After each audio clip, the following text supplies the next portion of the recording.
Assalamualaikum dan salam sejahtera.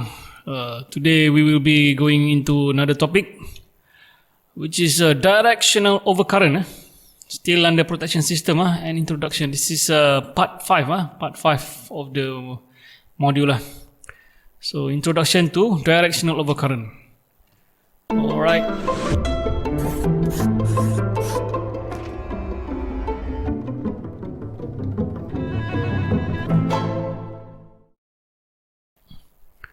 So, point 2. Okay, direction of current, earth fault. So you will find the unseen number. Normally use this 67 lah for overcurrent, 67G or 67N for earth fault lah. So the need, why do we want to use directional overcurrent? So because it is not possible to coordinate overcurrent fault release for fault current that can flow in two direction. For example, in a ring or parallel system lah. So mana-mana TMB pakai ring system, yang mana sistem kat pelanju dia pakai parallel, akan ada introduce directional overcurrent. So we'll see later lah. So it only operate in one direction. So kalau the normal overcurrent tu, dia akan tengok direction. Katalah ada dua current flow kan, boleh sebab ring circuit. Kalau ada fault belah atas CT tu, dia pun boleh baca sebab current boleh lalu daripada bawah ke atas. Kalau ada fault belah bawah tu, CT tu pun boleh baca sebab dia current boleh flow daripada atas ke bawah. So the CT doesn't know anyway. So that is the normal overcurrent ataupun fault lah really. Tapi with directional, dia boleh tahu, dia nak measure overcurrent dekat belah, for example in the forward direction, belah atas saja. For example lah. So only one direction. So direction relay, first tadi is dia nak tahu, dia kena tahu direction. Second ialah you boleh gunakan apa-apa ni lah type of protection, which is IDMT ke or definite mean time lah. Okay, sama je macam overcurrent or fault biasa, IDMT dia tak ada beza. Yang beza dia ialah cuma ada dia tahu direction saja. So if you do not want to use a direction overcurrent to protect ni, so you can use differential punya protection lah. So how does it detect the direction?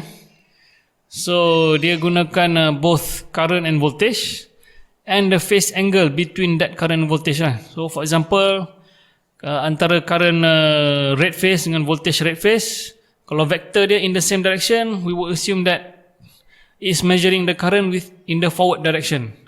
Tapi katalah current dengan voltage tu almost 180 degrees apart kan, opposite direction. So we would say that the current and voltage, the current is flowing in the reverse direction, which is normally the set direction lah of the detection lah, but it depends on the relay type lah. So it uses that two element lah, from the current and voltage, it knows the angle in between, whether the vector is in the same direction or the vector is in the opposite direction. So they will know, the relay will know the direction of that current lah. Okay, so let's see. In this case, so we have a directional overcurrent fault in a double in-feed system. So we have two sources, one from the left side, one from the right side. So let's say we have a fault in the middle here. So both source will provide the fault current feeding to the fault. So if we use a normal overcurrent, so it's hard for you to discriminate, because you cannot discriminate the overcurrent coming from right, so for example from right to left or left to right. So there will be some overcurrent which is going to work slower than the ni lah, because it depends on the location of the fault. Kalau fault ni kat tengah-tengah, mungkin balance lah. Tapi lah kata fault ni kat sini, mungkin belah kiri ni akan trip cepat, overcurrent biasa. Tapi belah kanan ni, sebab ring circuit ni, overcurrent tu kita susah nak discriminate just based purely on overcurrent ataupun fault saja. So kita pun introduce lah directional. So when there's a fault here, the directional relay will work much faster than the normal overcurrent lah. For example, kalau normal overcurrent will take around 900 millisecond. Tapi the directional current here will take around 450 millisecond. Or in this case, ni untuk upstream lah, kalau direction ke atas lah. So ni dia nampak fault dia ke sini kan. So these two relays will see 67B1 and 67C2. So we trip within 450 millisecond lah. So only this circuit will be trip. So this circuit AB dengan circuit CD akan remain selamat lah, power still ada lah, cuma dia dip lah sementara nak menunggu breaker ni trip lah. Okay, that is one advantage lah of direction over current. So this is for a single feed. Kalau single feed, so dia it works like a normal overcurrent lah in this case. So kalau single feed normally kita tak perlulah gunakan apa directional lah, just a normal overcurrent fault will be sufficient. Okay, so grading in one direction. So tadi kita grading in the one direction. So katalah ada fault sini kan, ada fault sini, second tier kan, between B and C here. So kita dah grade antara relay overcurrent dengan relay directional. So we have about 450 millisecond different lah. Alright. So on this side pun akan, this relay akan ada juga 900 millisecond. So there's another 51 here. So tapi dia akan treat in 900 millisecond lah. So kalau tak ada directional ni, we will lose both feeders, feeder belah ni dengan feeder belah ni, habis semua circuit, this ring circuit habis, total collapse lah. So grading in one direction lah. So grading in the opposite direction, so the other side, katalah fault dekat belah sini kan, fault belah sini. So we have 67C2 looking into this direction. So this relay tak buat apa-apa sebab dia nampak, dia tengok this side saja. So dia akan grade lah between this directional overcurrent with this overcurrent IDMT biasa lah.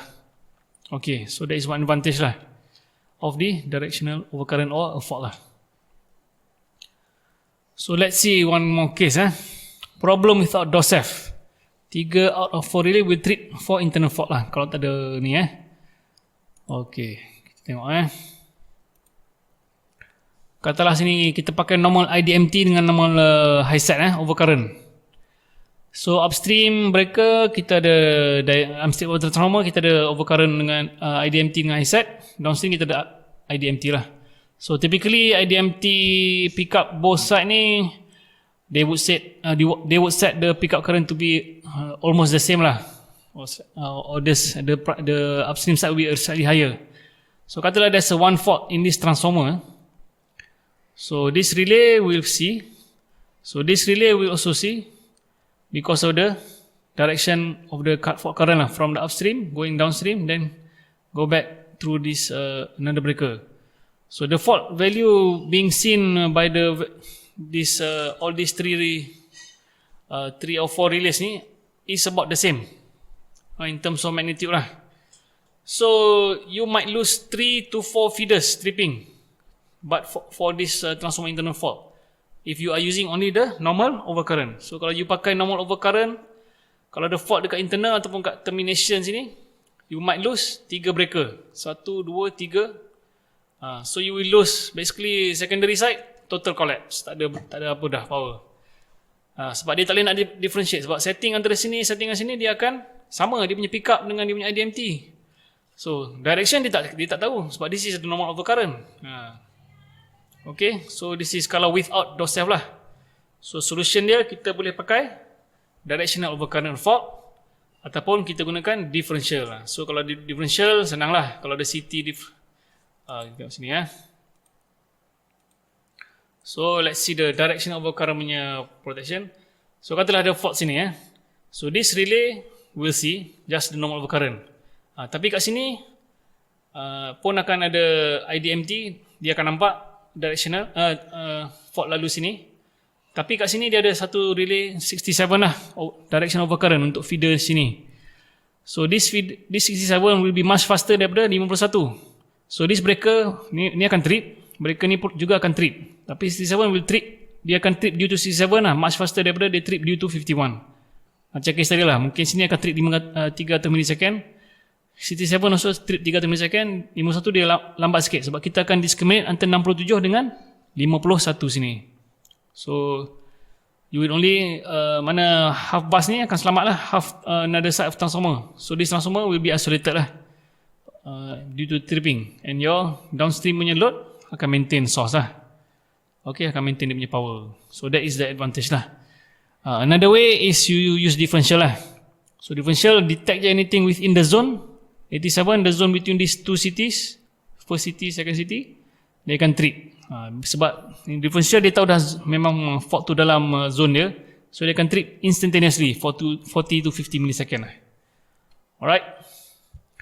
So this is application in a parallel circuit lah. So most of the customers ke TMB ke plants ke, they will have this kind of configuration lah. Kalau TMB, they will have a lot of ring circuit lah. Okay. So this is application in parallel circuit. Apa beza dengan tadi macam sama je. So I will not go through. It's the same one. Alright. So what is the difference? So kita dah talk some introduction lah on DOC 67. And sometimes people also use reverse power lah as a replacement for directional lah. Tapi kita tengok lah what is the difference lah normally So directional overcurrent and reverse power reverse power nombor ANSI dia ialah 32. Selalu jumpa dekat generator lah. Okay, tapi kadang-kadang you akan jumpa juga reverse power ni digunakan sebagai directional punya protection untuk feeder. Tak salah, boleh digunakan. Tapi you kena tahulah macam mana cara dia detect. So directional overcurrent, dia high fault current. Kalau reverse power selalunya low current lah when generator is motoring. Kalau you tengok setting selalunya reverse power dekat generator, setting dia 10% to 20% of the generator punya power output. Contohnya kalau 10 MW dia akan start dalam 1 MW. Maybe up to 1 second ke, a few hundred millisecond ke. Sebab semua generator dia boleh tahan to certain level lah. Generator tak ada masalah. Masalah dia untuk driver lah. So kalau reverse power boleh jadi motoring, pusing terbalik, habislah dia punya driver lah.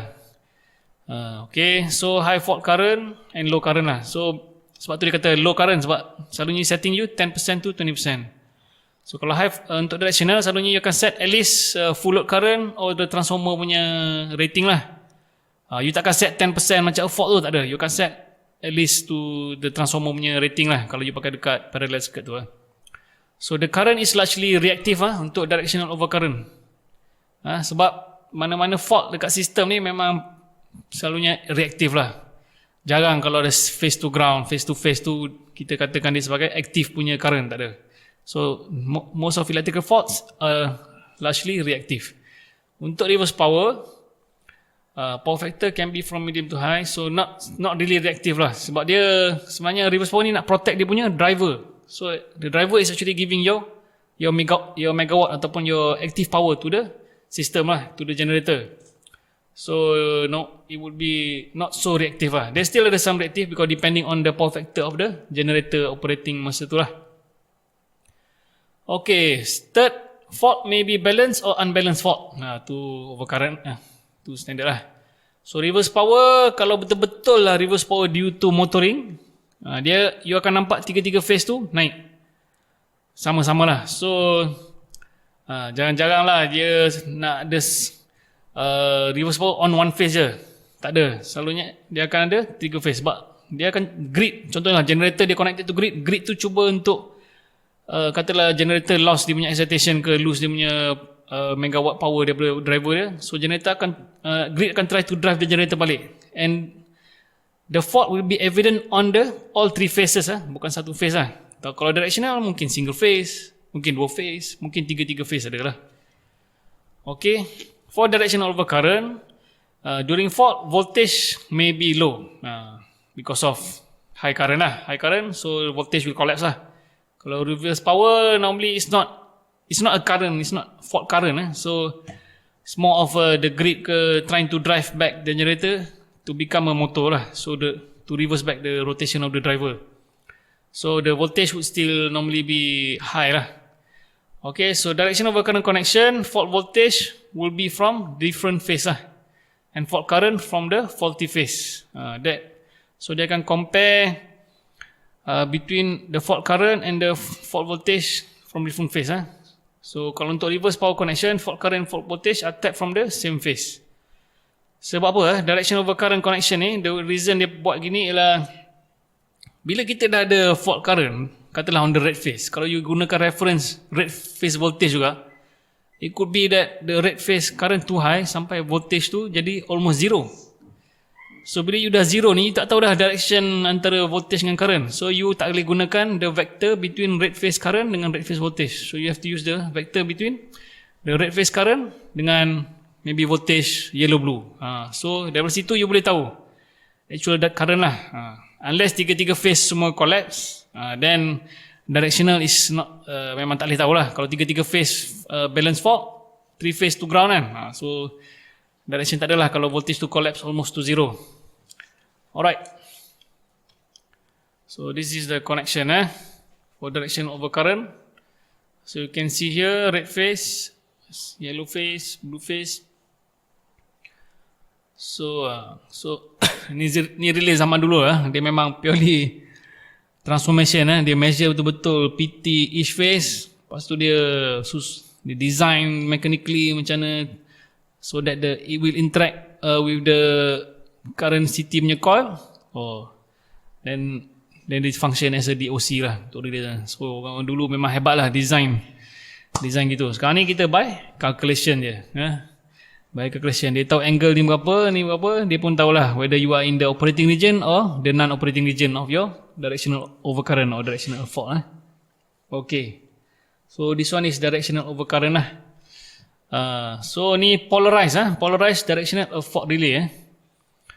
So kalau polarized, ni fault unit.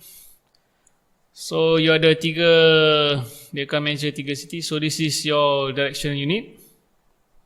So this one will be your fault. This one will be your normal fault lah. Normal fault. This one ni tau. This one will be your normal fault. This one will be the fault for your directional unit. Okay. So kalau polarized ni we will share later lah. Kalau polarized means dia tak measure directly between red phase current dengan red phase voltage. So it will measure between the red phase current with the polarized voltage, which is the voltage of yellow blue lah. So that's one kita akan cerita detail later lah. That's one introduction saja. Okay. Alright. Apa lagi ni tak ada. So itu sajalah on directional overcurrent punya protection. Untuk directional fault, dia akan measure fault current dengan, dia akan compare dengan fault voltage ataupun orang panggil positive sequence, zero sequence voltage lah. This one is I0 kan, I0 sini masuk sini, this one is zero sequence current. Kalau you tengok sini, this is primary dia, star, secondary is a delta. So this delta normally is open delta lah. So that open delta is a measurement of your zero sequence voltage lah. So under normal condition, your open delta will be 0 volt. Tapi katalah ada a fault single phase to ground, two phase to ground. So the open delta punya connection will have some output measurement lah. So macam ni lah. So this one is your open delta Tengok delta. Then sini open lah. So dia measure terus direct ke sini lah. Alright. So that is how the directional fault measure lah. Okay. That is all lah from directional overcurrent for today. Thank you. So if you think this material is good, please share this material to your electrical friends. And do subscribe to my YouTube channel, Crux of EE, and then my Facebook page. Please like my Facebook page, facebook.com/Crux of EE. And if you have any other questions, please throw them in the comments below, or you can email me directly lah at cruxofee@gmail.com. Thank you.